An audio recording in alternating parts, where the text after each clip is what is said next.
grande problema do PPPoE é o negócio do MTU. Quando o protocolo PPPoE foi criado, nós temos, obviamente, seja com ou sem VLAN, a ideia de que nós vamos ter aqui o código de sessão. E nós vamos ter que adicionar 8 bytes a esse protocolo. Então, a gente já tem que se preocupar com a questão do L2 MTU, né? Aqui vamos falar de tamanho de quadro. Se você tem sem VLAN, ok, você tem aqui 14 bytes apenas de cabeçalho. Se você coloca uma VLAN, você ganha mais 4. Se você faz kill in kill, transportando VLANs de usuário, né? Aqui vai ser service VLAN e aqui vai ser user VLAN. Então vai ter mais 8. Além desses cabeçalhos que você pode inflar na sua rede ao seu bel prazer, o PPPoE vai adicionar um cabeçalho PPPoE de 8 bytes. Então vão ser um byte fixo, um byte para o código do tipo do pacote que está sendo transmitido aqui, se é um PPP, se é um PPPoE Discovery, se é um PPPoE Request, se é uma oferta. Então, esse código aqui vai falar qual é o tipo do quadro PPPoE que está sendo transmitido. Se o tipo for PPP, ele vai conter um pacote IP dentro ou um pacote IPv6. Então, mas, todavia, eu tenho mais 4 bytes aqui. Isso criou um problema, principalmente na década de 90, no início dos anos 2000. Por quê? Porque quando você tinha lá um monte de suítes sendo fabricados na China, sendo fabricados no Japão, onde eles tinham um limite. Olha, nenhum quadro pode passar de 1514 bytes, uma programação feita no chip. Você não tem não tem interface, não tem telnet. O switch está programado assim de fábrica, não tem nenhuma opção de você fazer atualização de firma. Então, quando você tinha lá um cabeçalho de 14 bytes, não tinha nenhum problema você ter um pacote IP de 1500. Então, 1500 com 14 bytes de cabeçalho, você batia no teto aqui em cima, ó, com 1514. A partir do momento que você adicionou 8 bytes de PPPoE, você complicou a sua vida. Por quê? 14 bytes com 8, com mais 1500, e você estourou aí 1522 bytes. Então, não existe fragmentação em camada 2. A gente falou isso na aula de VLAN e de Uboframe, né? Não existe fragmentação. Se você mandar um quadro maior que o limite da camada 2, esse quadro desaparece. Aí imagina que você tem um problema ainda de você ter adicionado 8 bytes de PPPoE e adicionou mais uma VLAN. Ou adicionou a VLAN de serviço mais uma VLAN de usuário. O pacote vai ficar muito grande, não importa. Ele vai sumir na rede. Que tipo de problema que isso aqui acontecia? O cara conectava, resolvia DNS, dava ping, mas quando começava a navegar, a página travava conectando, travava, nenhum site abria. Por quê? Enquanto eles estavam trocando um pacote pequenininho, né? DNS, 128 bytes, SYN, SYN-ACK, não passava de 42 bytes. Aí quando você mandava um pacote grande, ó, tá aqui o HTML do site. O pacote vinha com 1500, ganhava esse monte de cabeçalho e era destruído. Qual foi a solução?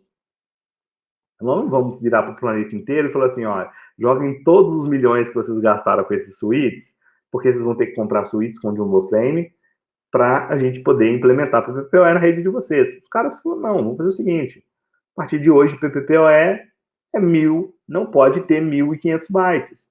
Para cada cabeçalho que a gente colocar na rede, a gente arranca o MTU do PPPoE. Então, se você fosse usar só PPPoE em rede de acesso, como você tirou 8 bytes para usar no cabeçalho IP, você tem que tirar 8 bytes do pacote IP.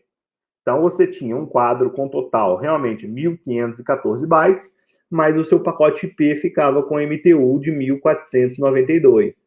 Se você resolvesse com a ideia genial de implementar VLAN na rede, e isso já aconteceu, eu já peguei muito suporte com isso aqui, né, 2012, 2013, 2014, quando veio aquela pandemia de FTTX, né? Todo mundo passando switch nos postes, levando cabo TP na casa do cliente. A galera começou a ver que tinha switch baratinho. Falou, tem um switch aqui de 15 reais na China, eu vou comprar 1000. Aí o cara comprava aquele monte de switchzinho velho, né? Que o pescador lá comprou, a máquina que fabrica switch. Aí o cara foi começando a encher essa rede de switches. Aí ele teve a ideia genial, pô, vou botar VLAN na minha rede. Porque eu vou botando VLAN na minha rede, eu crio um isolamento aqui, só que aí ele colocava mais 4 bytes. Aí o que acontecia? O cliente parava de navegar. Solução, você ia lá no MTU e tinha que diminuir. Você gastou 4 bytes aqui, você tem que tirar 4 aqui. Aí o pessoal resolveu usar dupla tag de VLAN, mais PPPoE, e aí ia caindo, tá vendo? Assim nós vamos chegando em números cada vez menores. Você pega fabricante que nem MikroTik, o cara precisa saber uma coisa? A gente criou um monte de protocolo lixo, vamos deixar o MTU padrão 1480 mesmo. E aí pronto. Pronto, aí o cara pode colocar 2, 3 tags de VLAN e tá bom. Então, a solução era sempre sacrificar o pacote IP. Só que, claro, esse tipo de gambiarra ia ser cobrado depois. Um dos principais problemas aqui é que a MTU entre o servidor PPPoE e o servidor cliente não tem nada a ver com a MTU no computador do usuário final. Então, no ambiente onde você tem esse ambiente aqui, ó, beleza, você negociou o MTU aqui na conexão PPP. Só que o smartphone do usuário está sabendo disso? Não. O notebook do cliente está sabendo disso? Não. A LAN do servidor, a LAN do roteador CPE dele está sabendo disso? Não. Então, eles vão continuar emitindo um pacote de 1.500 bytes, e quando eles passarem aqui, eles vão, ó, você veio daqui com 1.500, só que aqui o MTU é 1.492. O que tem que fazer? Cria um pacote IP de 1.492. Está faltando mais 8 bytes, né? Porque aqui foi criado com 1.500. Aí eu tenho que, para eu transmitir 8 bytes, eu preciso criar um outro cabeçalho IP com 20 bytes. Então, eu vou ter um pacote de 1.492 e um pacote de 28.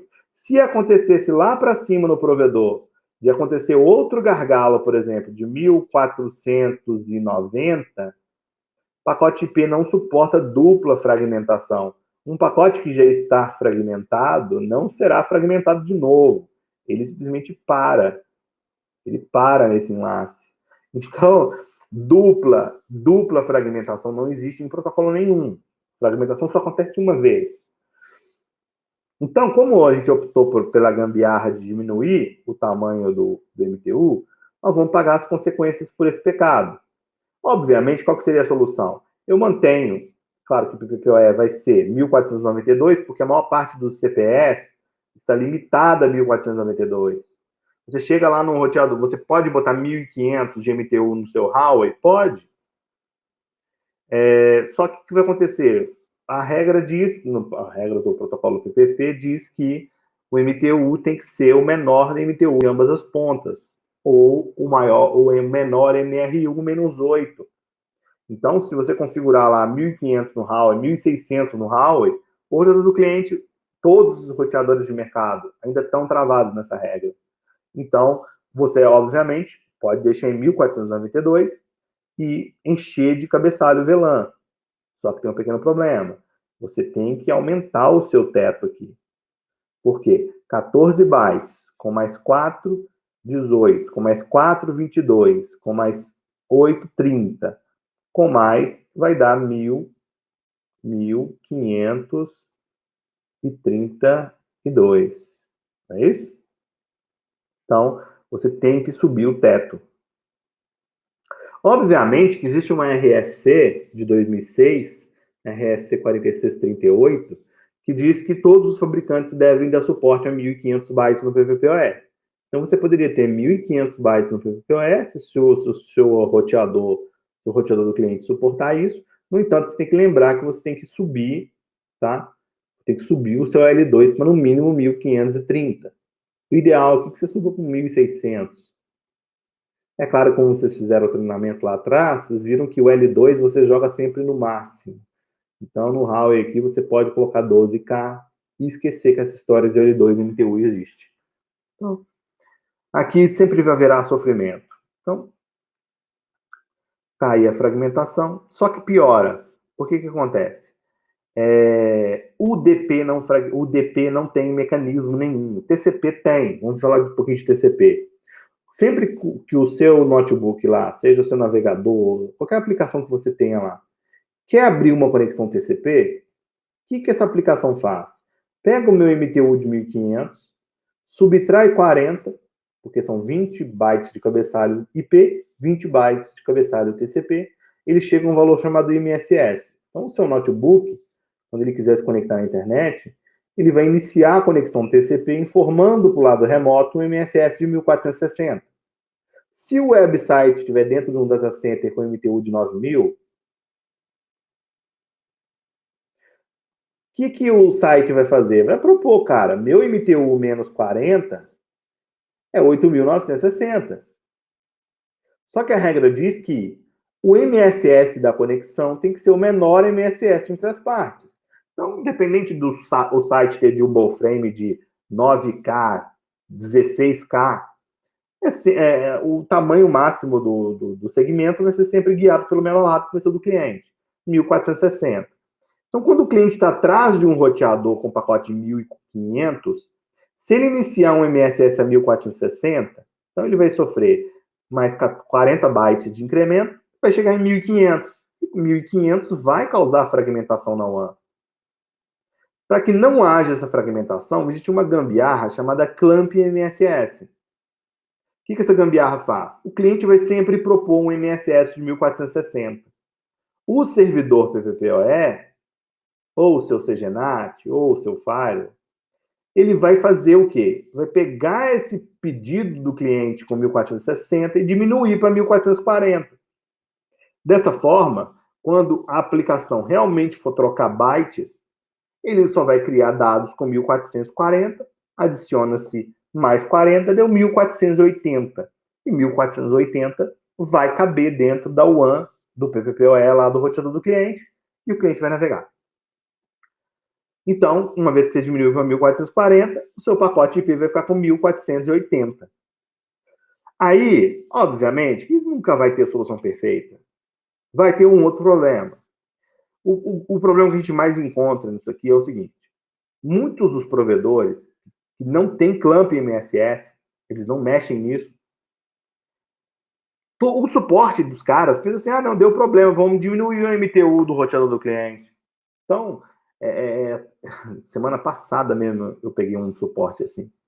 O cara mandou um áudio no grupo e falou, olha, o site do WhatsApp não tá abrindo, eu tive um roteador do cliente, diminuiu o MTU do roteador, mas não resolveu. Falei, tu mexeu no MTU do roteador do cliente. O que acontece? Cada roteador 92, se o roteador do cliente estiver configurado para 1480, aquela conexão PPP vai ficar com 1480. Se algum usuário metido a espertinho lá do Tecmundo meter um 1460 lá, aquele cliente fica com 1460. A sorte é que o clamp MSS, ele só altera valores para baixo. Então, se você der um clamp MSS aqui de 1440, já não serve mais para esse enlace aqui, ó. Porque 1440 de MSS vai resultar um pacote IP de 1480. Então, esse cliente aqui vai ser uma eterna vítima de fragmentação. Qual que é o problema da fragmentação? O pacote vai ser fragmentado aqui na WAN? Vai. O problema é quando chega lá no site. E o site tem um firewall que deleta fragmentos. Você pega qualquer livrinho de firewall aí, você vai ver lá alguma dica falando, olha, tem que deletar o fragmento por causa de um ataque chamado ping da morte. Aí o cara vai lá, deixa eu ver como é que faz no meu firewall para bloquear fragmento. Bloqueia fragmento.